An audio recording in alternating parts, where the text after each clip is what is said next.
Bismillahirrahmanirrahim. Assalamualaikum warahmatullahi wabarakatuh. Okey, hari ini kita akan masuk tajuk baru iaitu bab 6. Okey, tajuk jadual berkala. Okey, sedikit untuk tajuk ni.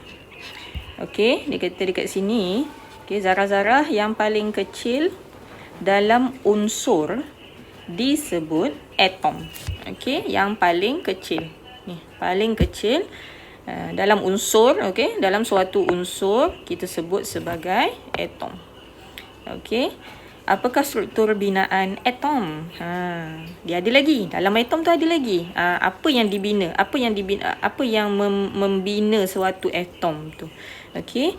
Kemudian mengapakah atom bersifat neutral? So daripada sini awak tahu dah atom dia bersifat neutral. Tapi kenapa? Okey, kemudian soalan lagi, bagaimanakah unsur-unsur yang wujud di sekeliling kita disusun dalam sebuah jadual yang dinamakan jadual berkala. Okey, so jadual berkala ini adalah susunan, okey, susunan unsur-unsur. Okey, susunan unsur-unsur di yang wujud dekat atas dunia ni lah. Okey, di dunia ni lah. Okey, dan telah dikaji oleh ramailah saintis, sebab tu dia boleh kelaskan ada banyak unsur dalam jadual berkala.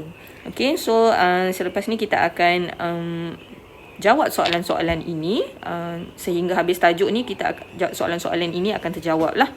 Okey, kemudian kita akan kaji pengelasan unsur, campuran dan juga sebatian. Okey, kita ada unsur, kita ada campuran dan kita ada sebatian. Kalau unsur dia sahaja. Okey, kalau campuran dia bercampur dengan unsur yang lain ataupun bahan yang lain. Kalau dia sebatian dia bercampur dengan sifat-sifat yang tertentu. Okey. So next adalah kita nak tengok. Okey, ya, ini buku teks awak Okey, buku teks awak. Okey, kita nak tengok Bulletin Sains. Okey, sejarah jadual berkala. Okey, pernahkah anda melihat jadual berkala yang sering kali digunakan oleh ahli kimia?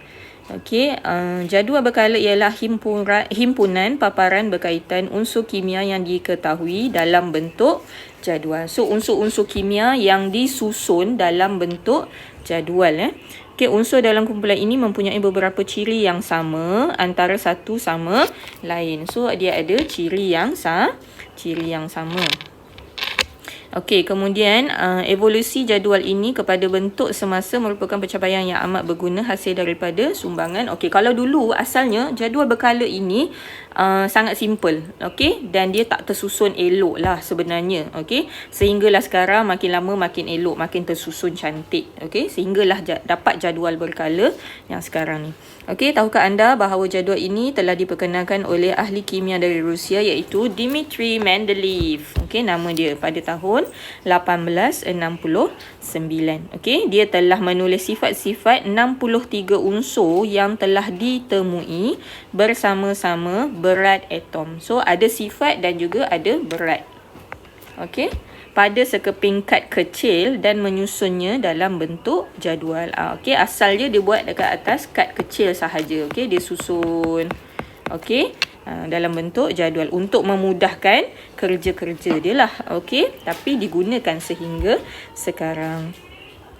Okey, dan ada juga unsur-unsur yang masih belum ditemui. Bila dah susun ikut berat atom, ikut sifat-sifat dia, jadi ada bahagian, ada ruangan yang masih kosong dalam jadual dia. Okey, jadi dia sediakan ruangan, dia biarkan ruangan yang kosong. So makin lama, makin ke depan, orang lain, saintis-saintis lain buat kajian dan mengisi jadual tersebut. Okey, beliau telah meramalkan sifat bagi unsur yang masih belum ditemui. Okey, dia belum temui lagi unsur tu, tapi dia dah meramalkan lah. Okey, apa sifat dia berdasarkan unsur-unsur yang dia dah temui sebelum ni. Okey, walau bagaimanapun ramalan beliau diragui oleh para saintis yang lain. Okey, pada tahun 1886 unsur germanium telah berjaya ditemui. Okey, unsur baru tersebut menepati ramalan Mendeleev. Okey, so germanium telah ditemui, dia telah temui dan cikgu rasa bukan dia yang temui lah, orang lain yang temui kalau ikut ayat ni lah.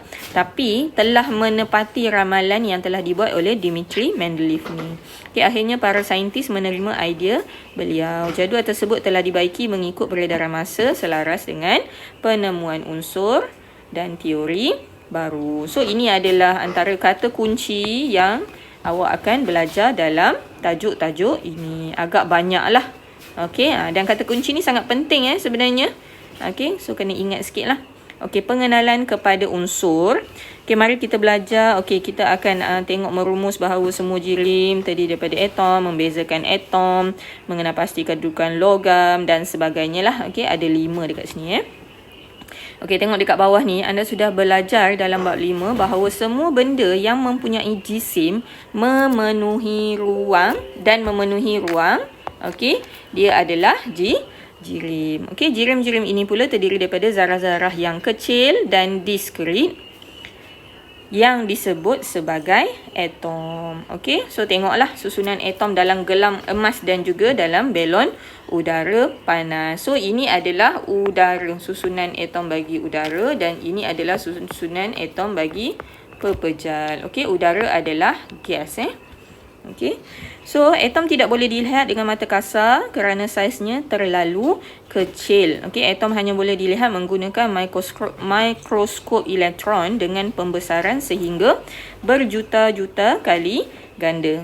Andaikan sebiji buah oren adalah suatu atom, ia akan dibesarkan sebesar saiz bumi dengan menggunakan mikroskop elektron. Okey, untuk tengok lebih jelas lagi apa sebenarnya atom. Okey, dan yang last sekali adalah atom dan molekul. Okey, atom terdiri daripada 3 zarah subatom iaitu proton, neutron dan elektron. Okey, proton dan neutron berada dalam nukleus atom, manakala elektron beredar mengelilingi nukleus. Okey, so tengoklah dekat tengah ini. Okey, yang di tengah-tengah ni adalah nukleus. Okey, dan nukleus terdiri daripada proton dan juga neutron. Okey, yang berwarna merah adalah proton dan yang berwarna biru adalah neutron. Dan dia punya sifat-sifat dia lah. Proton bersifat positif, bercas positif. Neutron bercas neutral, ataupun tiada cas. Dan elektron, elektron dia bergerak mengelilingi nukleus. Itu adalah elektron. Dan elektron cas dia negatif. Proton positif. Neutron dia neutral. Senang nak ingat elektron negatif, proton positif, neutron neutral. So saya boleh ingat, tengok. Subatom dalam atom lebih mudah ingat dengan singkatan PEN.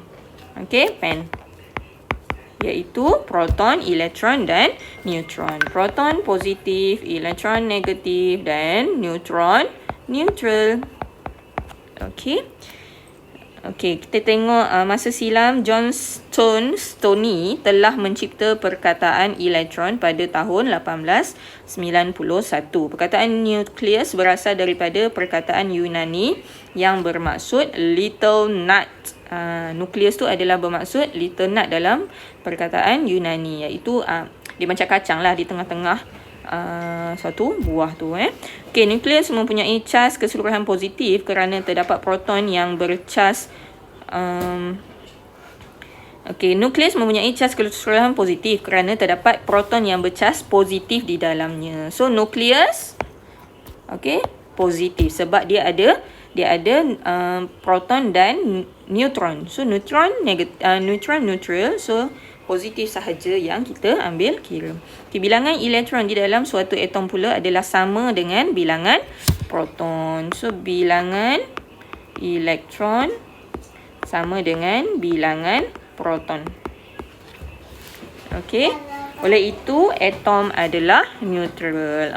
So mesti Okey, proton mesti sama dengan elektron, bilangan dia. So positif, bilangan positif sama dengan bilangan negatif. Barulah dia boleh jadi neutral. Jadi sifat atom, sifat sesuatu atom adalah neutral. Okey. So zarah neutral yang terbina daripada 2 atau lebih atom pula disebut sebagai molekul. Okey, 2 atau lebih atom sama dengan molekul.